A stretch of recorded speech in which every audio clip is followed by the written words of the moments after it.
Right, so in our last video we looked at structures, structs, and unions. And these are tagged unions, meaning we can have one of these at any one particular time, right? So we can, in this particular case, if we have an interval, it will be either never, once, or int. We're going to change this back to be every milliseconds, not for any good specific reason, but because that's just sort of nicer.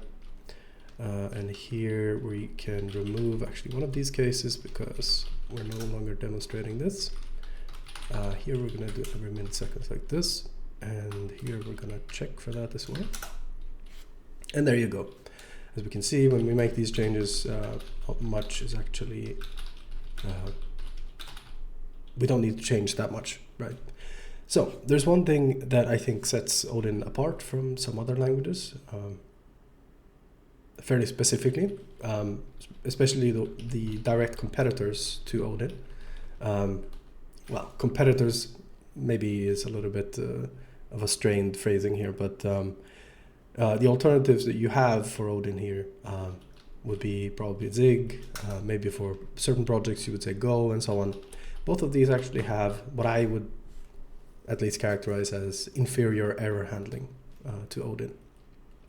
And that is maybe a bold claim, but no matter what you think, we're going to go over this and we'll sort of see, well, do you agree or not, right? So let's take a look at sort of when we want to add error handling here to our read configuration function, right? First, we're going to invent a parse configuration function. This is going to take some bytes. So this is data. We have a slice of bytes here. Byte is really an alias for char here. I like byte. And let's say at first it just returns a configuration, right? Return config, like this. It's a proc, of course. And now this function doesn't do any particular, it doesn't return an error, right, at all. But let's say we wanted to return an error, possibly from this function, right? First thing we would do is we have to know that the last position in Odin, the last position in multiple return values, right? Because we can have multiple values being returned. So it could be, for example, x int here, right? And then we would have to say, hey, we have to put multiple values here when we return. The last position, right? Always when we have multiple, so if we have x here, we could have a last one, which is a bool, etc. The last one is the blessed position, meaning that is the one that's used for possible errors, right? So whichever is the last is the one that's going to be basically, it's going to be looked at by Odin to determine was this an error or not, basically. And so here we might say, okay, we want to return two values. One of them is a possible error value, right? And I'm going to say this is a parsing error, right? And we're going to say parsing error is a union. Let's say invalid syntax. Yeah, that sounds good. Invalid. Yeah, but what do we want here? Value, like this, for example. Let's say this, right? Then we want invalid syntax probably to be a struct that has some lines and so on. Sure, this sounds good. We have a line and a column, which is an int. We might also have data here, which is a byte. Invalid value would be line, column, data, value, string, for example, like this. It doesn't matter so much what we have here, but this, now we can just say, okay, these are the possible error values we can have, right? And 42, of course, is not going to be here, but because this is a union, our parsing error here, we can actually say nil, right? We know the zero value for a union is nil, right? So now we have this pattern here. We can return a possible parsing error here. So Now the question is, when we integrate this into read configuration, how is this going to actually look, right? So let's say we have a configuration error, right? Because there are two different levels here, right? So if I were to just say, oh, this can be possibly an error, which is a parsing error, right? That's all fine. And let's look at that, sort of how we would use that, right? I'm going to remove this code now for dealing with the interval stuff. And we're going to just say, hey, I want to read some bytes, right? So we're going to use the OS module actually. So I'm going to say file data, read successful is OS read entire file. And we're going to autocomplete this later. From file name, and I use the long versions of this. You can actually use a short version, read the entire file here, and it will do the correct thing based on procedure groups, depending on what you pass it. So it's overloading, which is very specific in Odin. We can take a look at that in a subsequent video. So read entire file from file name here takes a name of the file, that's the actual file path, returns a slice of bytes and whether we had a successful read, which is why we have, we can say read was successful here. And so if read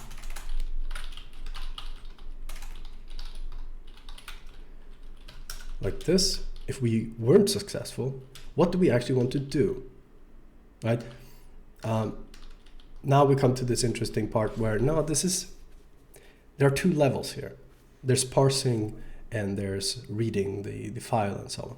Right? So in reality, what we want is configuration read error or configuration error, let's say, right? And with this, we actually want a union, right? And now we kind of, in most languages here, we would have to have a case here which said, oh, well, you know, we have to wrap this parsing error and so on. But in Odin, what we're going to do is simply say a parsing error is a valid configuration error. Also, file not readable, or file, let's say file read failed, valid. Because that's the case that we have right now, right? So file read failed is a struct that's going to take a file name, and let's say erno here is os erno. This happens to be because I know the internals of this. Don't worry about that. Oh no, actually no, we can just say file name there. That will be fine. And what we actually want to do here is we want to say, hey, I'm going to return an empty configuration. And that is mostly idiomatic. The empty value when we have an error and we don't want to return some kind of incomplete information or whatever. Here we want to just say file read failed, right, with our file name, right? And so we have now translated this read was successful issue into a file read failed, right? So if I save now, we're going to see everything seems fine there. And here we want to return nil because we did not have an error, right? So now we have our file data, by the way, right? And now we want to do something with this, right? So let's say parsed configuration or parsed config, parse error, parse configuration, file data, right? This should now be fine. We can see here that this is a parsing error. So what if we want to do something that is a little bit nicer, right? We don't want these ifs everywhere, right? And of course, some languages have, you know, we always do an if here. And I'm not saying that that's the worst thing in the world, absolutely. But Odin does feature certain error handling constructs that make this actually a little bit nicer. And what we're going to do here is, first of all, we know that a valid configuration error is either a parsing error or a file read failed, right? We're already using the file read failed. And here, if we wanted to do this, we could say parse error. If it's not nil, we're going to return an empty configuration and parse error. We could do that. But we could also say, hey, Odin, you know which 0 value is relevant and so on. Let's just do this.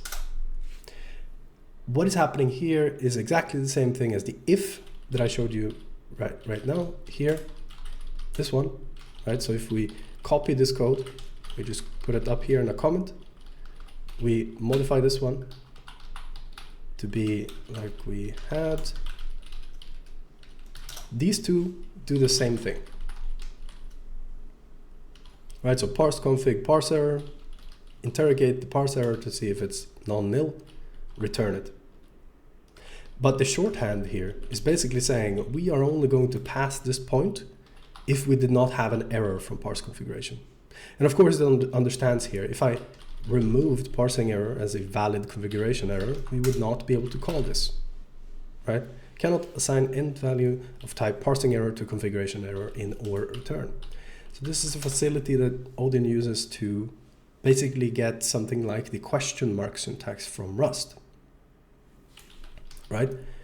And this is very convenient, right? And it's all based on 0 values and tagged unions and the last position of a return value, right? So idiomatic Go can basically be converted into Odin in some ways, right?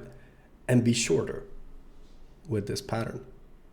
And so I think that's very neat. There's something very neat about this kind of the solution here, right? There are several things coming together to create an overall solution that makes a lot of sense. And so here, parse configuration or return. So we will always be guaranteed here that if we are continuing, there was no error from parse configuration, right? And we can then do things with this, right? So for example, a lot of functions will be allocating things in a program. Of course, it depends on entirely what you're doing and how stringent you are with this, but reality is a lot of functions do allocate things, right? So let's say, for example, we wanted to do something with our file name, right? Let's say here, I wanted to do something with this. We're going to try and see what can we find in path, file path. These are functions for dealing with, file paths, so utilities for that, right? So we're going to do something here, and we're going to say file path dot something. Let's see what we can do here. Can we create, for example, an absolute path from this? Let's say file path abs file name. And the reason I picked this particular thing, oh, I see now. Okay, this returns a bool. That is not necessarily what I wanted. Yeah, okay. This is not going to work. But let's okay. Let's do an alternative here. Config URL equals, and we're going to take a URL to this function. Actually, let's do this after our parsed config. So we can say parsed config.url equals. We're going to do something with this URL. I'm not entirely sure what, but we're going to basically pretend that we're going to prepend some kind of prefix. So let's just do this. We're going to import strings.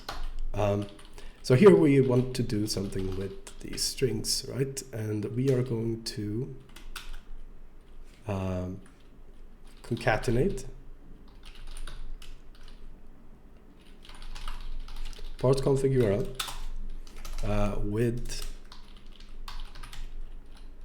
with something, right? So we're going to say prefix : / rather, like this. Core strings. And so here, parsed config of type configuration has no field URL. We remove that field. That was stupid. Let's just add it here. Not a big deal. So we can see here that strings.concatenate, right, returns a possible allocator error, right? And so this is interesting, right? First of all, it also takes an allocator, but we're going to ignore that for now. We're going to do that in the next video, actually, when we talk about the contexts and passing allocators and loggers. So here, we are actually using this in a shape where we don't actually have to check this error. You can tell Odin this error has to always be checked. So don't worry about that. You can create code that always forces you to check these things. And that's fine. Here, what we can do is we can say or return, right, when we use this. And here you can see, oh, cannot assign end value of type allocator error, right? But we saw before, that's fine. We can actually just say, hey, let's import mem here and say that a configuration error can also be mem allocator error. And so now when I say, well, it just works, right? When we concatenate here, and there was some kind of allocation error, we're gonna take that error and just bold it up. Now having a configuration error means you have to check parsing error, file read failed, and mem allocator error. By the way, we're gonna just go briefly to sandbox here and say URL here. Assignment count mismatch, error, for example, like this. You can actually underscore here to say we are ignoring this specifically. And so now we have integrated someone else's error into our function very, very simply. We simply said, hey, my error can also be a mem allocator error. And this is probably the one that you will be adding the most. Because the truth is, yes, a lot of your functions will allocate. Now you're being clear that this can allocate, right? It is part of your union. We didn't have to do any interesting wrapping. We're not translating the error somehow. We're not looking at it and then checking it, right? We are simply using or return. And that's very neat, right? And again, all of this is based on 0 values, right? So Odin is going to take a look. It's going to insert logic here that checks the last position in a function return value, right? And it's going to determine, is this the 0 value? In that case, it's not an error. Is it not a 0 value? Well, in that case, it's an error. I should consider it an error. So or return here will then decide to say, well, I'm returning that error, right? And of course, all of this type checks, so we're fine, right? I think this makes for extremely nice error handling, right? Importantly, it kind of lowers the bar for what do we need to do here, right? And like I said, you can force your functions always to check for these. You did see, for example, here, when we had this, there was an assignment count mismatch, right? So we had to specifically say, you have to use this. If we were to look for this strings concatenate here, you can actually see here, there's an optional allocator error. It has specifically said, this is optional. So there are ways to kind of, if you actually in some context want to say, this is optional, this particular error, right? Then you can do that. But you don't have to. And I would argue, you probably shouldn't, right? We want code that says, hey, you have to handle this. And we do have nice ways to handle it, right? Sometimes we want to interrogate errors more specifically and translate them to our own errors, right? When it comes to OS stuff, for example, it's not always very sort of, they haven't made these nice error unions that we can interrogate, right? But in your code, I would argue, you're going to end up with more things like this. So we're going to parse the configuration or return. We're going to concatenate this thing or return, right? And of course, you might want to translate this, right? If your failure modes are very specific, so I want to know that the URL specifically, we couldn't allocate for that, right? then I can translate this error. That's fine. I would say here, right? And then we would do that logic, right? We would check specifically for it, right? But many times you don't actually want to or need to. And so you use or return. And so yeah, this is part of why I think the error handling in Odin is the best that I've used personally. It combines a lot of things together to create a fairly unique solution to this that I think is ingenious. So yeah, that's it for error handling. In the next video, we're going to look at passing allocators. We're going to look at what the context is in Odin, how to use it, and why we want to use it. And yeah, that's it for this video. Have a good one, and ciao.